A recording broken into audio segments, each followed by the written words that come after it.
Hello everybody and welcome. I'm Shane. I'm Sid. That's right, and today we're talking about the new card game Warriors of the Crystal. The creator of the game sent this to me all the way to Japan, which I am very grateful for. So we gave it a good trial out today, and boy, we have a lot of stuff to say about it. We played a total of 4 games. Right, and yeah, I think we have some reactions to it. Yeah, so just initial feelings. I think there's actually enough here for like a decent card game. Yeah, I think that there's a good game hidden underneath a lot of poor choices. Yeah, and we took some notes on the pros and cons. I think we'll basically go through just to start out. You have a lot more notes than I do. My notes are messy, Yeah. so they're bigger. Yeah, okay, all right. So Yeah. just to start out. Just to start out. Yeah. Just as an initial impression, I think it's a pretty simple game, pretty straightforward. I like the simple turn structure a lot. I think that definitely works in its favor. There's not too much to keep track of at any given time. Yeah, you have your 3 characters at maximum, each with their own, like, HP level at the time. Right. Which, like, I gotta, like, kind of refer to your note to keep track of that. It's not as simple as, like, you know, playing Pokemon where I put on 30 damage and it's on the character. Yeah. There's too much variable in the numbers in order to do damage counters. It has to be written down. Yeah, and I think that leads into the first, like, thing I noticed about the game from a con side is that, so you have usually your 3 characters laid out. You have your hit points, and so that's automatically like I need 4 columns right away that I'm like writing on. Yeah. And if one of my guys dies, I need to like write another one. Yeah. That's a lot of writing to do, and that's just if I'm like keeping track of my own stuff. If this was like a situation where like I wanted to like really focus in, You'd have to keep track of your own stuff and my stuff, so that's 8 columns that you're keeping track of. Yeah. Yeah. Yeah, I didn't find the crystal points too hard to calculate. No. And you have a good sense of progression. Like, if you're fielding stronger, bigger HP characters, it can bite you in the ass at the end. So I feel like that effectively does, like, the risk-reward system very well. Right, I feel like think so too. There's a lot of risk and reward that the game creator is going for, but a lot of it is like pointless with no reward. Yeah. Not to get too far ahead, but that's my take. There's a lot of useless cards, or the one use for it is so small that it's not even worth the paper. We played these theme decks as is, and because we wanted to get a sense for like, okay, this is supposed to be, you know, a vertical slice for the game. Right. These theme decks shouldn't be a vertical slice for the game. I feel like it's better if it was a starter pack. Here's 60 cards to get you started. And here's a sample deck, which it is, but people play with theme decks. That's something that I think is potentially interesting about it, and you mentioned this to me when we started, is that the minimum deck size is 40. Right. And these decks are 60.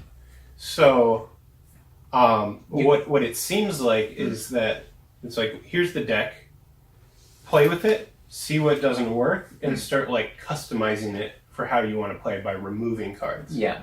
Which is an interesting take. If that's actually the intention of the creator, I think it should have been written in here somewhere. Because you usually, for card games, the minimum number of cards is the number of cards you want. Yeah, exactly. I played a lot of Gwent, both the pre-new version of it, back when it was just on like Witcher 3, and I got the physical cards, and the first thing that you do in order to win at that game is reduce your deck down to the smallest level. Because you just want to win. You don't want to have like every single option. Yeah. Because card draw limits you. So if I have 20 more cards in my deck than I have need of, then it's just... You're just not going to draw what you need when you need it. Exactly. And there is a lot of junk in here. And there's a lot of discard mechanics in the game, but there's no extra draw mechanics that really make up for it, unless you just fill your deck with lots of card draw cards. Right. So I think that sort of leads into our next point. A lot of the creatures, a lot of the cards have abilities that ask you to discard other cards. Sometimes 2 cards or more, and there's not really any way to, like, once you've done that once, you're basically just hoping to draw off the top of your deck one of the cards that says You've draw, totally draw a screwed few more yourself. cards. Yeah. I got 5 more damage this turn. Yeah, and I discarded my hand. Yes, and now I have like far less options. If I was doing that, like, thankfully you got cards like, oh great, this one's right there. Reshuffle your discard back into your deck. Yeah. So what? I can draw what I need in 5 or 10 or 20 or 30 more turns from now? Yeah. That's just not practical. So this is a junk card, and this can feed into those discard mechanics. But, man, there's a lot more than just this one. Yeah. What I was thinking about with cards like that is that it's possible that the intention is that it's pretty clear which of your cards are good and which of them don't really do anything. Yeah. So from the perspective of someone designing a game, I could see how that's a good thing, because it's like encourages you to you don't feel bad about using the discard mechanics, because you're not like, oh, I want to keep these cards because they're all good. Yeah. And so you like use the abilities of your creatures and the other cards. But it's more interesting to make that sacrifice. Like, I could use this card for later, or I could use it for this different action now. Right. I do want to give it, like, I'm sure we'll do more later where we cut this down to 40. Yeah. Not today. We're a little bit Warriors of the Crystal out. But I think that will be a lot more fun. If we make some changes, it'll definitely be a little bit better. Yeah. At the very least, you draw something that you want each turn. Yeah. Yeah. So another thing that I liked about it a lot, actually, because I played a lot of card games. You have also at this point. Yeah, but I mean, compare our total time. Well, I mean, our total playtime. Total playtime, yeah. But I think we've played probably the same number of card games. Okay. Yeah.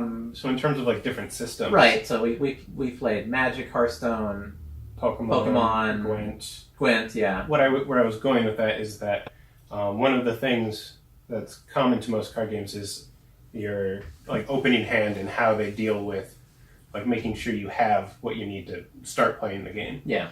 In this game, you search for 2 of your unit cards at the beginning. Yeah. And you start with those in play, basically. Which is face down. This is off the bat something that I really like, that you can kind of choose your party. Mm-hmm. I mean, the theme of the game, it's like an old Japanese RPG. Like some of the original Final Fantasies. You choose your jobs, and then you go with that party, and then you'll get new characters along the way. Right. It's kind of modeling that experience, and I do like that a lot. Yeah, I think that's something that it did really well, and I think like I can see like in the future with this game there being a bunch of different units that have like interesting interplay with each other. Yeah. And like I think with these basic decks, like there's not a lot of synergy between like the units, but like in the future there could be, and that system being in place allows for a lot of interesting play. So I think I like that a lot. Now, I think the thing that we both like the least. Is it time to talk about mana? I think we should talk about the mana system. Oh my god! So in this game, please begin. I don't even know where to start. So I will say as a disclaimer, it's possible we weren't playing the game right. I read these rules like twice. We read the rules. So I'm willing to accept maybe 50% of the blame if that's the case. But something else I did like were the ambushes. Mm-hmm. I think that's actually a cool card concept because where you're playing them for free. Yeah. Well, so you made the comparison initially when we were setting up that it's like secrets in Hearthstone. Yeah. And in Hearthstone, you play a secret that does something specific. For example, when your opponent plays a creature, destroy it. And in Hearthstone, that just happens the next time they play a creature. Right. Like, you don't get to decide when it goes off. Yeah. And if they guess which one it is, then they get to like play something bad into it before their good thing. Mm-hmm.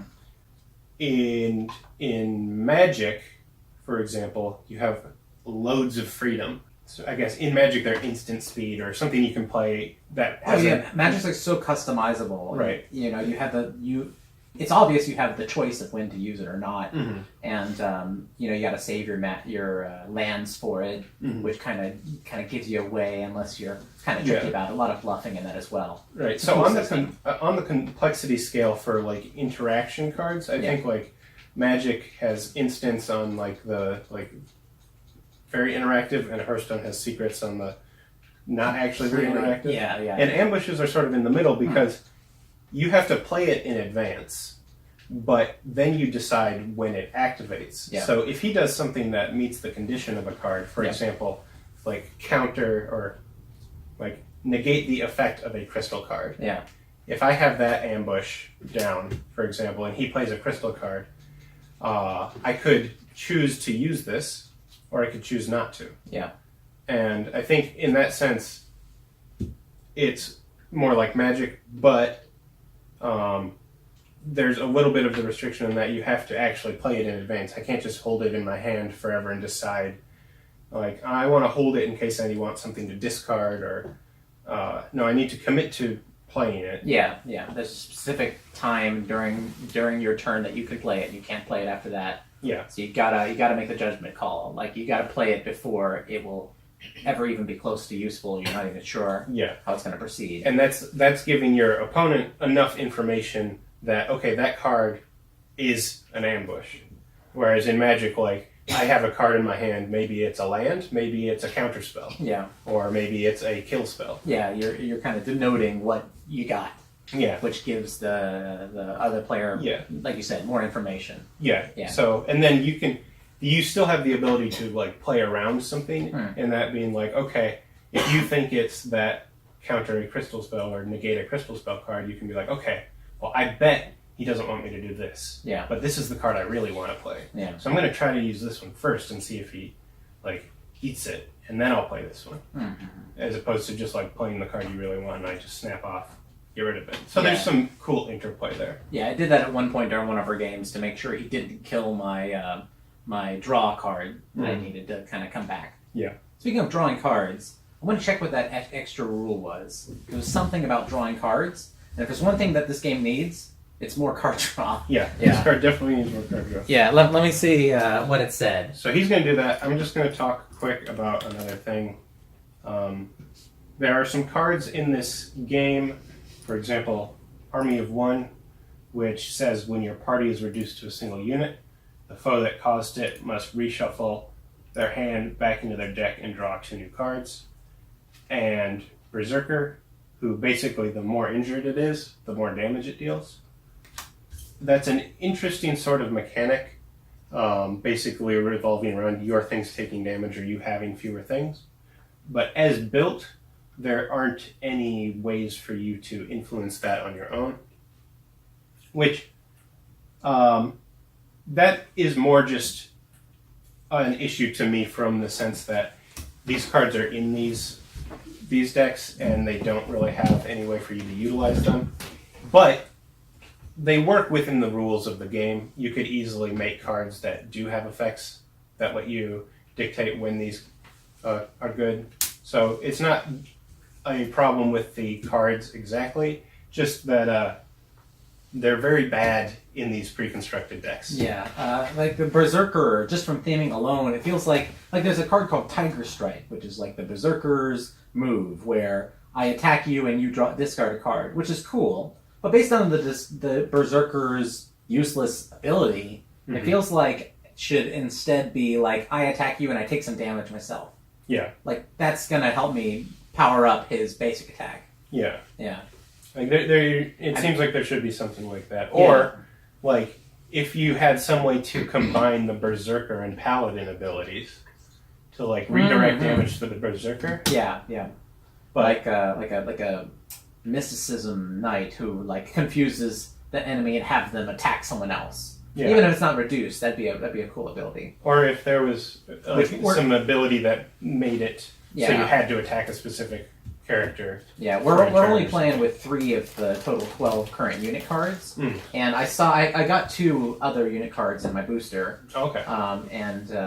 One of them's the Fell Knight, who when he attacks, he drains some health back to himself. That's nice. So he heals himself by attacking. Yeah. I think by you discarding a card, though. Yeah. Yeah. Oh, And then- discarding a card. Yeah, of course. Well, all the unit cards, it's like, I began to notice that it's not always active. You discard in order to activate their ability, which really keeps you from using it all that often. Yeah. Yeah. Um, One idea we had, like, what if you drew 2 cards each turn? Then you'd have 1 to discard. yeah. And you'd have to, like, make that decision. Like, which one of these do I want to discard? Yeah, and a lot of the cards that you're drawing also have things that ask you to discard cards. Yeah. No abilities. So, it goes back to there just aren't enough cards and ways to have cards in your hand. Yeah. For all of the discard that's asked. I think, again, I just keep going back to this point of there's a functioning set of rules for a game here that just needs some things to be tweaked or some other cards to be designed so that interactions sort of work the way that it seems like they're supposed to. Yeah. One of the other things that we talked a little bit about during one of our games is that because of the discard system, instead of like most other card games where it feels like you're getting progressively stronger to like a mid or late game point, in this game it feels like you start out with a big bang and you progressively get weaker as like the number of like characters you have or units you have is reduced, the number of cards you have in hand is reduced, and you're just sort of like hitting with basic attacks with like 1 or 2 guys and drawing 1 card off the top. Yeah, there was one cool turn or game that started where you immediately poison one of my guys, and I like hit you back and played my traps, and then we just kind of slapped each other for 10 turns after that until one of us won. Yeah, not a lot. Yeah, like, I got a combat card. I guess I'll use that, and these other 2 people will just basic attack. Yeah. And so the way that I was thinking about it, because you have these units and you're building a party and it's all very spell focused, it's like an RPG, like we talked about. In RPGs, you typically play and get stronger as you go. Yeah. The way that I was thinking about this making sense is it's like 2 fully stocked parties encountering each other and like getting into combat. Yeah. Where in that situation, it's not a long like progression. It's just you fight. There's a bunch of like flashy things, and as you lose party members and spells, it does like fall down into this sort of like cripple fight. But is that fun to play? Not as interesting. I think you generally want to like build up to your big stuff. Thing, big stuff. I think we've hit like our main points. I'm just going to look through. Like, go straight down my list here. There's a couple other strange things that make me think. I mean, obviously, the rules are not fully thought out yet. We're sitting here with physical cards in our hand, but some of the systems don't make sense. But one thing that's just strange that every card game has is I go first, I have no disadvantage. Yeah. There doesn't seem to be any disadvantage to going first. Yeah. Like Hearthstone, you have the mana crystal and... Well, yeah, you have 1 less card. Yeah, you have the coin card. Yeah. And I have 1 less card than you. Yeah. Let's see, Magic. 1 less card. Yeah, 1 less card. And what is that? I can't draw on my first turn? Well, it's the same number of cards, but you don't draw on your first turn. Exactly. So I have 1 less. Let's see. On Gwent, on the new version of Gwent, you have a card that can buff one of your other characters in the first match that you play. If you go second, right. Pokemon you can't attack. You can't attack on your first turn, but you can attach energy. Yeah. But this game has nothing, and that's it's really odd. I mean, if you play card games, and I know this guy who created the game is clearly a fan of many card games. I mean, that's a critical system. It seems a strange thing to leave out. Yeah. I mean, if we're playing with similar decks, I mean, one of us might get lucky, but still, that's going to make like the win ratio like 60-40. Yeah, doesn't feel great. And any one of those other systems would probably work for this. Especially because I can play trap cards right off the bat. Yeah. and I can play crystal cards off the bat, and you I can't do anything about it, Yeah. right? And let's give a situation where we both start off with 3 trap cards and 2 crystal cards. Yeah. I play my traps, which will prevent your crystal cards. Yeah. I play my crystal cards. I can do every single one of them because I'm unrestrained, and then it's your turn. You're limited by moves that I've already gone, and I already have damage on you as well. It's really weird. I do feel like I wrote snowbally combat here. Snowballing? Yeah. What this means is that when you're doing well, you do progressively better. Like, if you knock out one of my guys, and I don't right away have a guy to replace it, my combat effectiveness has been reduced by a third.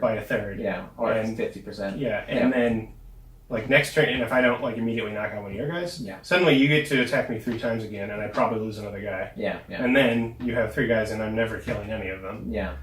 So like it's that sort of like the combat system lets you do, just because of the way it's structured, like once you're ahead, if they don't immediately like regain parity, you're just going to get more ahead much more quickly, and aren't really ways to come back built into the system. Yeah, I feel like that's where the game is decided. You can just concede if like you've lost someone and you don't have a backup onto that, or if you don't feel like you can knock someone out next turn. Like that's where the game is decided. For our 2 games, we played them out to the end. Yeah, just to see. Well, and we did have some close ones. Like true. It's not like this is going to happen every time, but I do think it happens enough that it's just asking for some ways to like come back. Yeah. Which would be if we got to use more of these like status effects, like putting something to sleep or paralyzing it. Yeah, the only one we had was poison. I got a couple cards like silence, where what is it? This one does +4 damage to 2 characters and just a 1 character. It also does paralysis. It can be a little difficult in that, and there's not a lot of ways to like control the units. There's not a lot of ways to interact with the units at all, which was a little strange. Given now, I get that they're supposed to be pretty persistent because they are basically your life total as well. But the fact that there was no way to like incapacitate something or like move something like to a position where it couldn't be like immediately attacked. Like there's no way to like put anything in front. Like you play that cleric, and like it's like, well, I'm just gonna hit that cleric. Just kill the cleric. You can't do anything about it. Yeah. So, if you got the paladin, you can block. Sorta, but you got to discard a card each time. Like that was a strategy I used against you. I was deliberately not attacking the paladin to make you burn your hand. Yeah. Which I don't know. Yeah. Kind of feels like if a paladin who does only 4 damage is on the field, he should just automatically block for 1 character if you want to each turn. Yeah. No, don't discard. That like. If I'm powering up my mage by discarding something, that kind of makes sense. Yeah. Paladin should just be able to do that. The emphasis on discarding cards, if you're going to keep that as a like core mechanic, you have to have more ways to draw cards. Yeah, definitely. Consistently draw cards too. Like there are some cards in there that just say like draw 3 cards or like draw until you have 5. Yeah. Those are great. But those are the best cards in your deck. You sort of want, I think, some more things that like draw cards and do something, so that you can like keep your resources coming while you're progressing. So like a card that says like, I don't know, like do +2 attack this turn and you draw a card or something like that. I don't know. Yeah, there's some cards in here where it's like, did you see the mana surge cards? Yeah. Yeah, you send 2 cards, you discard 2 cards in order to increase your mana pool. Yeah, so you How just useless is that? So you're just like upping the amount of mana you have. But it costs 2 cards. Yeah, couldn't it like it's already discard costing 2 you a card. cards? How about discard mana in order to draw cards? Yeah, that'd be good. Yeah. One thing I can say is that despite some of the weird systems, I want to play this with a good deck. Yeah. I want to see what it feels like to play an actual game of Warriors of the Crystal. Not like kind of this bizarre, like very strangely thought out deck system. Yeah, and I think the units, some of them are better than others, but generally they're pretty well balanced. Yeah. And I think just to finish off, I mean, like, we haven't talked about the elemental affinity system at all. I like that a lot. Yeah, I like that system a lot. Yeah. It's a good. I like that it gives like a passive bonus, so there's a reason to use it. Yeah. And it also like pairs more with certain cards, so you like think about what you have in hand, think about like what you have in your deck, and that like if I put an elemental affinity on this berserker, they might be a little more incentivized to attack it. Yeah. To try to get rid of, or it's a way to keep this a little safer. Yeah. That I like.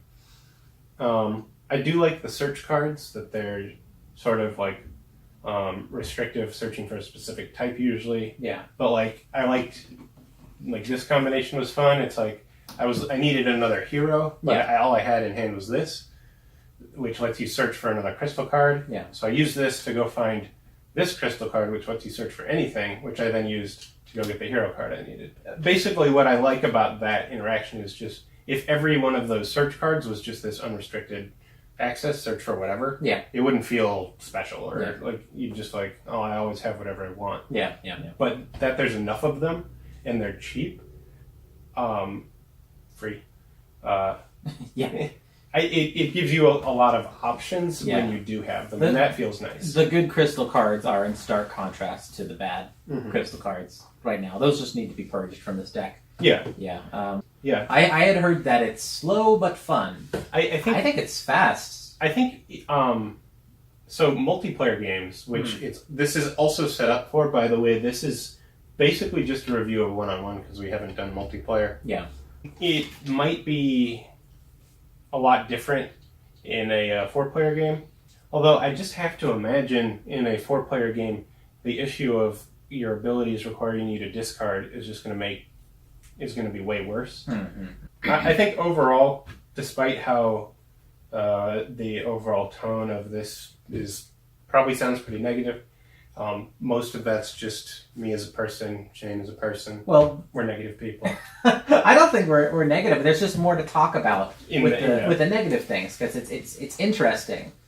I would say that this is an endorsement, though. Yeah. Like if you can pick this up, I would say do it. It's fun. Yeah, I love the idea, and the reason why I don't respond. I get emails like this, like, "I play my game for your channel," and when I realized this guy wants to send me a physical card game, he's making a physical card game. That's so cool. Yeah, there should be more people, going for that. That's not an easy dream. No. And we want to talk about where the problems are so that it can get better. Yeah. The state of release on this is kind of foggy right now. I asked him, like, is this the final version? There's some things on his channel, on his Facebook page that say this is like the release version, but it doesn't say like final release. So if this is going to be fixed later, and these problems can be addressed, then this can be a really great game. Yeah. Yeah. So, I would say like right now, I don't know what does it like retail for? Do you know?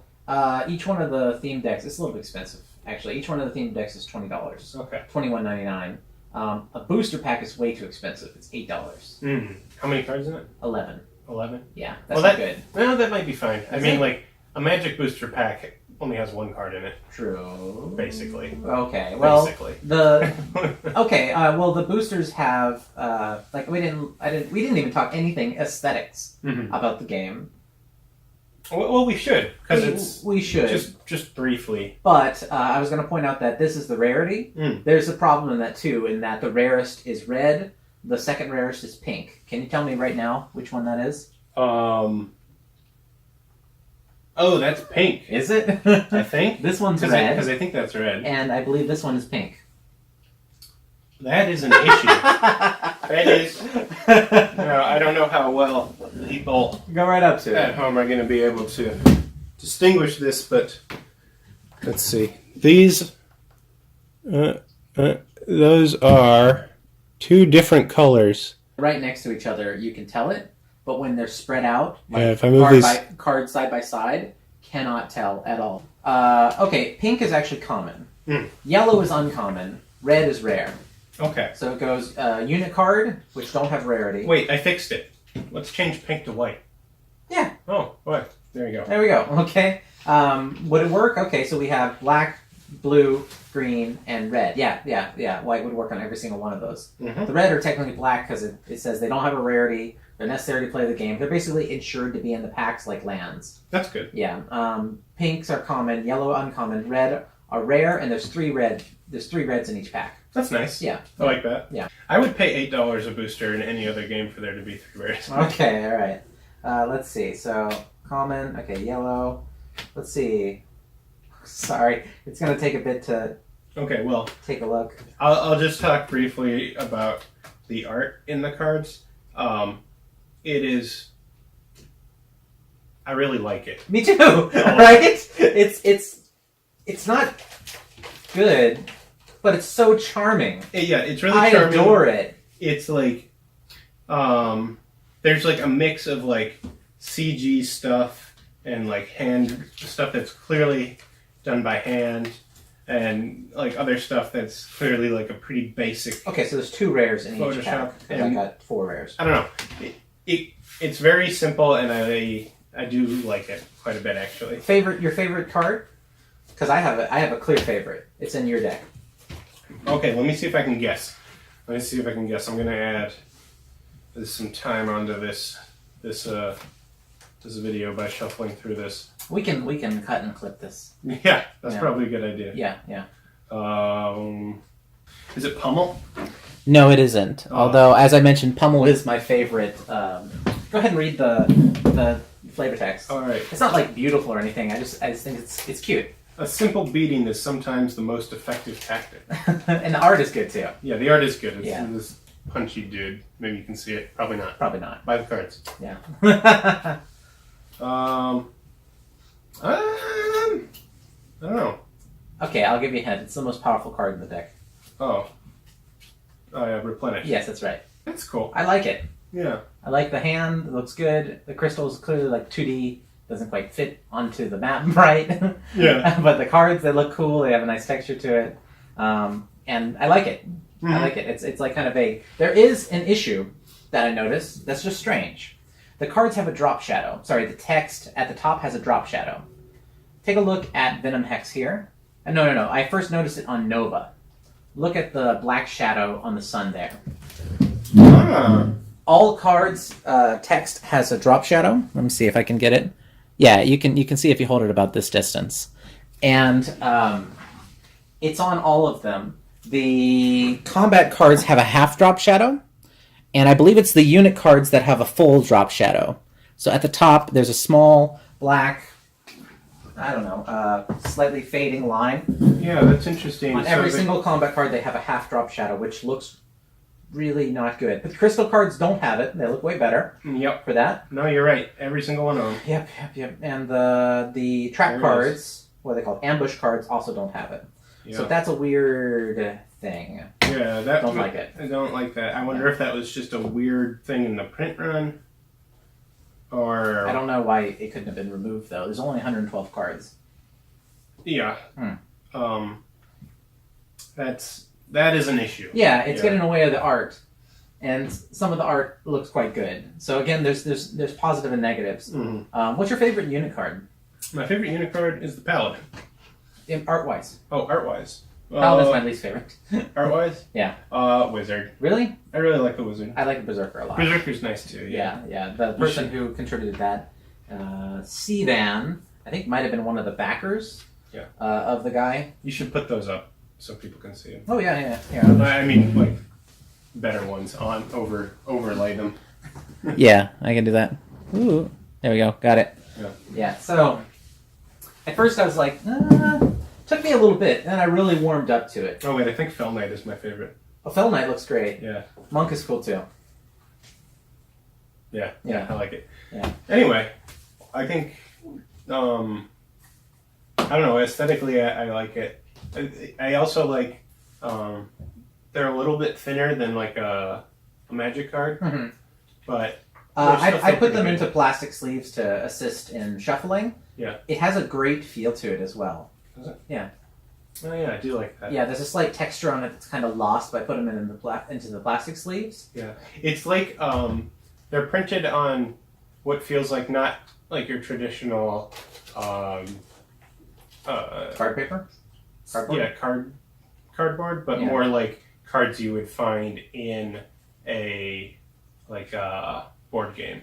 Oh yeah, I see what you mean. That sort of stock is what it feels like, and those always feel great. Mm-hmm. Yeah, that goes to the person the company that he went to create it. Mm-hmm. Game Crafter is the website. That's also where you can order the game as well. I want to make sure to include links because I do think it's worth playing. Yeah. And I think that we will enjoy our time playing it a lot more by making these decks good. Yeah, I agree. I'm excited to do. I'm very excited to play. We're probably, if there is something about the mana system that we're missing, if this game is really just intended to be like a 2v2, and that, let us know, I guess. Yeah. But I don't know. Like we're gonna try a bunch of different like mana systems and card draw systems. Yeah, I think 2-4-8 is a good call. That way, at max, you could do 1 level 3 spell and 1 level 1 spell. Yeah. Yeah. But yeah, so we've got like a bunch of ideas, and we're gonna try them. And the fact that we're thinking about that at all means fundamentally there's something interesting. Oh yeah. So yeah, this is a game that I want to delve deeper into. Yeah. Recommended. Yeah. All right. These tokens are great too. Laser cut. They smell nice. Do they? Well, initially. They have burn marks on the edges. They smell sort of sulfury, and they got burn marks. Yeah. But it just adds to that low budget charm. Yeah. It is a charming game overall. Yes. Yeah, I agree.